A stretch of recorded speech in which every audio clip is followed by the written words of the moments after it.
Hey, welcome back to the Big Rant Show. Thank you for joining me. Now, I haven't been watching the RNC convention. Just not something that's up my alley. I'm not willing to watch just nothing but lies peddled on a television screen nonstop. I didn't even watch the Democratic convention last week, except for listening to about 5 minutes of Harris's speech. But the fact is, from what I'm seeing, the RNC has been spewing nothing but lies about Joe Biden and having speakers who are just completely off the rails. Apparently, Jerry Falwell Jr., who's in the middle of a scandal of his own, spoke. There was a woman who was slated to speak who believes in QAnon, who actually believes that women don't deserve a right to vote, that it should be one household, one vote, and that only the man's vote counts. And if only the man's vote counts, that means what? Households that are led by single mothers don't count?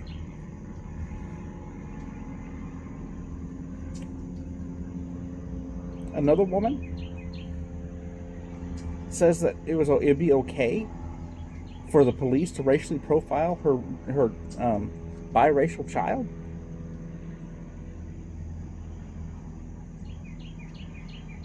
The one that believed in QAnon was pulled off the card. Why? Because earlier in the day, before she was supposed to speak, she retweeted something saying that Jews were trying to take over the world and enslave all of humanity.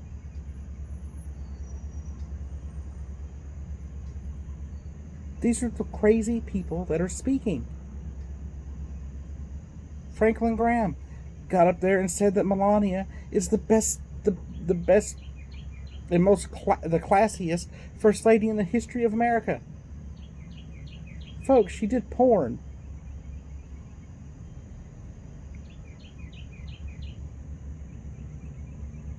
And then Donald Trump himself, he's a dumpster fire. I mean, just look at what he's doing. He's out there making videos saying, this is what will happen if Joe Biden becomes president. And he's showing videos of riots taking place right now. Right now in Trump's America, we have racial unrest throughout the entire country. We have protests and riots going on. We have people being inspired to commit commit shootings against protesters because of what Donald Trump said.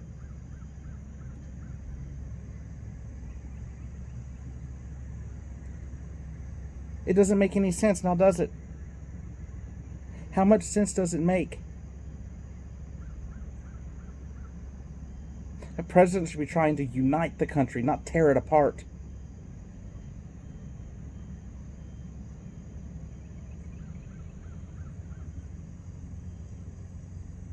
What's been going on lately is not normal, America.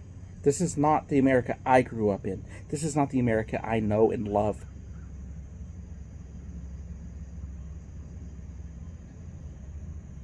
And I understand there are a lot of people scared right now. A lot of people don't know what to do.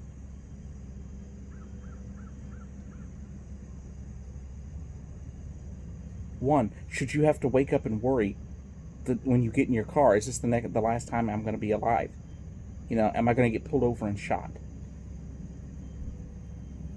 If you see red and blue squad car, lights in your rear view, are you supposed to be thinking? Are you supposed to think, oh, I might die now?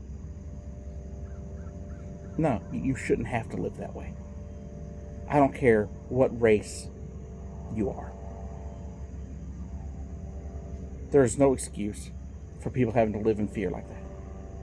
2, we have 180,000 dead Americans to a coronavirus that could have been contained earlier had Donald Trump done his job as leader of this country. He could have closed the borders sooner. But if nothing else, he could have started testing sooner.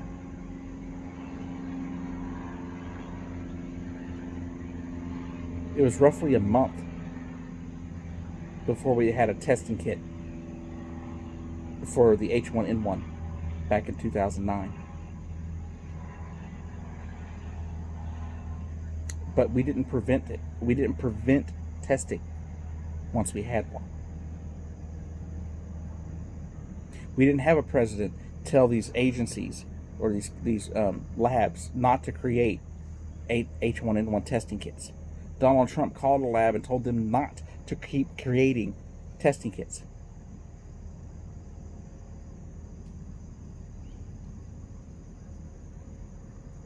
Donald Trump, in fact, every step of the way delayed our response.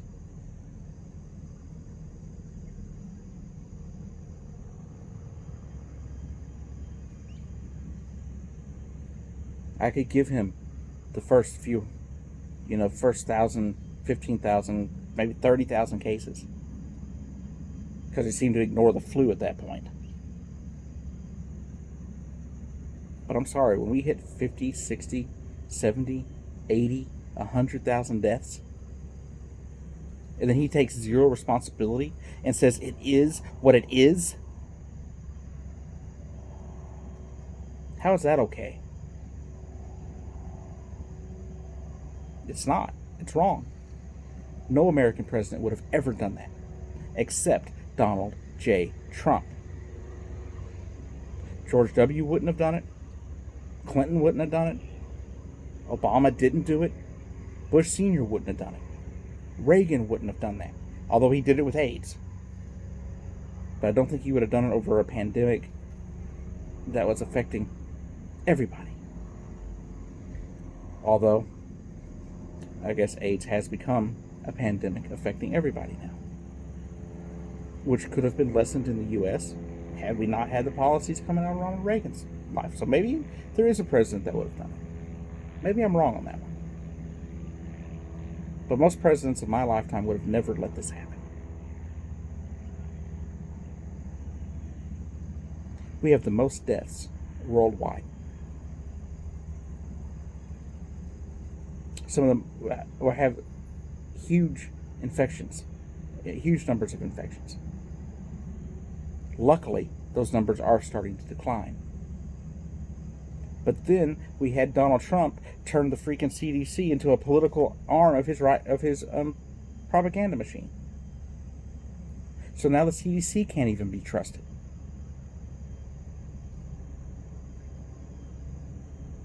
And why do I say that? Because he forced them to change their guidelines for testing, which totally erases their reliability. They are now a liability to the people of this country. People, I am telling you, we have got to change. This is another one of those ways we have got to change. November 3rd, folks.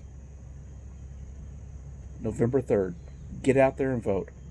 Get out there and get our country on the right path. Because the path we are on is not the right path.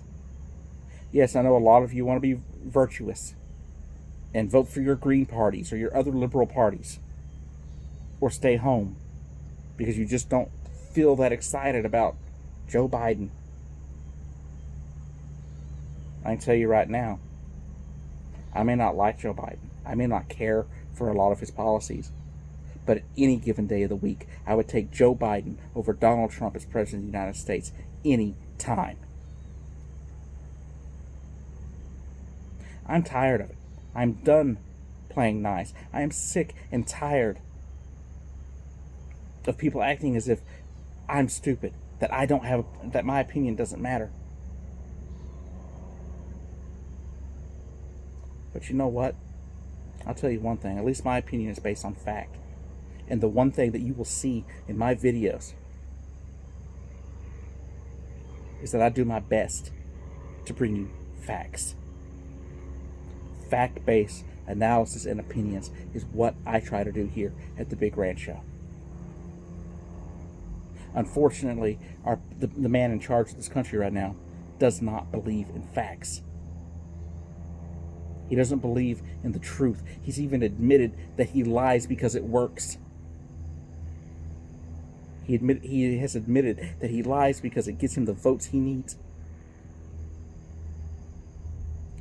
and it's absolutely insane. Anyways, this has been the Big Rant Show. I've been your host, Jacob Cack, and I'll see you down the road.